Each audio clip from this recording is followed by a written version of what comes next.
kalau kita lihat kemegahan kawasan SCBD di Jakarta, pernah kepikiran gak sih siapa sebetulnya yang punya ini semua? Nah, hari ini kita akan coba bedah tuntas misteri di balik saham penguasanya, yaitu PT Jakarta International Hotels and Development atau yang kodenya JIHD. Oke, biar kita bisa memecahkan misteri ini, kita akan lewati 6 tahap. Kita mulai dari melihat aset mewahnya, lalu kita selamin angka-angka keuangannya, cari kunci valuasinya, sampai akhirnya kita timbang-timbang potensi dan risikonya. Yuk, kita mulai. Baik, sebagai investor, langkah pertama yang wajib kita lakukan itu kita kenalan dulu sama harta karun yang dimiliki perusahaan ini. Apa aja sih permata mahkotanya? Seperti yang bisa kita lihat, JIHD ini bukan pemain kaleng-kaleng. Lewat anak usahanya, mereka ini bisa dibilang rajanya Sudirman Central Business District, jantung bisnisnya Jakarta. Coba bayangkan, mereka itu bukan cuma punya 1-2 gedung, tapi mereka pegang kendali atas kawasan paling premium se-Indonesia. Nah, disinilah letak keanehannya. Logikanya gimana? Perusahaan yang punya kerajaan properti kayak gini, harusnya harganya selangit kan? Tapi anehnya, pasar saham seolah-olah ngasih harga diskon besar-besaran. Ini adalah teka-teki yang harus kita, sebagai investor cerdas, pecahkan bersama.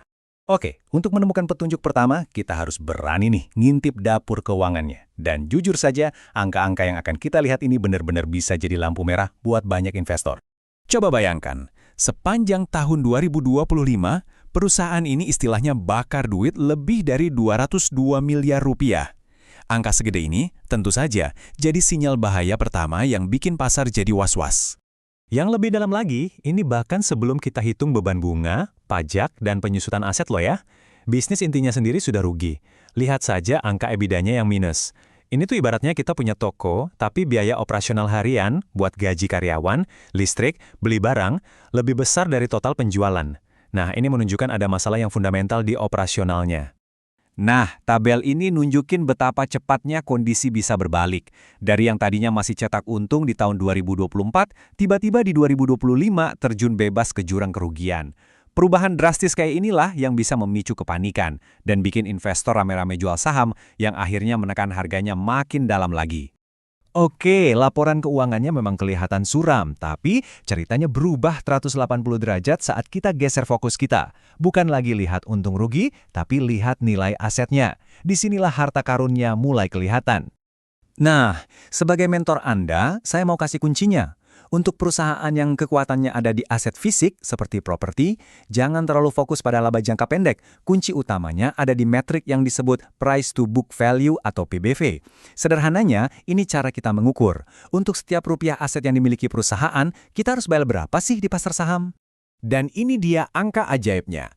Per April 2026, PBV JHD itu cuma 0,27 kali.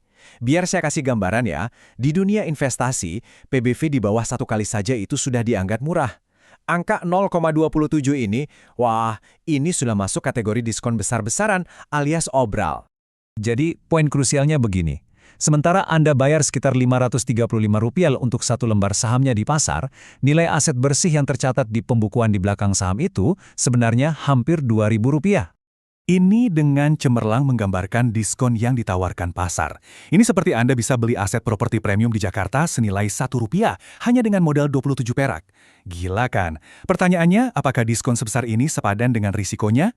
Diskon segede ini tentu tidak akan ada selamanya. Jadi, pertanyaan berikutnya adalah, apa sih yang bisa jadi pemicu atau katalis yang membuat pasar sadar akan nilai tersembunyi ini? Mari kita lihat harapannya di masa depan. Ada beberapa angin segar yang bisa mendorong pemulihan. Pertama, ada proyeksi umum kalau pasar properti Jakarta akan mulai pulih di tahun 2026. Kedua, dan ini yang paling konkret, adalah rencana pembangunan kantor pusat Bank Jakarta yang baru tepat di jantung SCBD. Proyek aksasa ini bisa mendongkrak nilai seluruh kawasan. Ditambah lagi, ada tren flight to quality, di mana perusahaan besar mencari ruang kantor terbaik, dan disitulah gedung-gedung premium GHD akan diuntungkan. Eits, tapi tunggu dulu. Sebagai mentor yang baik, saya juga wajib menunjukkan sisi gelapnya. Jangan hanya karena murah, kita jadi gelap mata.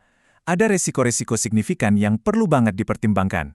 Risiko utamanya ada beberapa. Pertama, likuiditas sahamnya rendah. Artinya, saham ini tidak gampang diperjualbelikan dalam jumlah besar.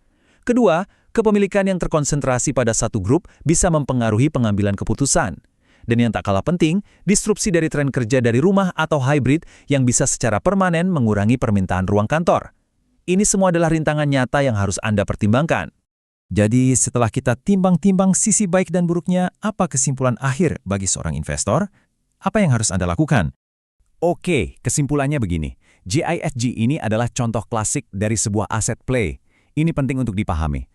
Anda investasi di sini bukan karena mengharapkan laba meroket besok, bukan. Anda investasi karena percaya bahwa nilai tanah dan gedung-gedung yang dimilikinya jauh lebih berharga daripada harga sahamnya saat ini. Para analis yang mengamati saham ini pun setuju, strategi terbaik adalah akumulasi bertahap dengan pandangan jangka panjang. Dengan kata lain, ini adalah permainan kesabaran. Anda tidak bisa berharap kaya mendadak dari saham ini. Anda menanam benih, lalu sabar menunggunya tumbuh. Nah, ini meninggalkan kita dengan satu pertanyaan terakhir untuk Anda renungkan. Setelah melihat semua pro dan kontranya, apakah Anda tipe investor yang punya kesabaran yang dibutuhkan untuk sebuah asset play? Jawabannya tentu saja ada di tangan Anda.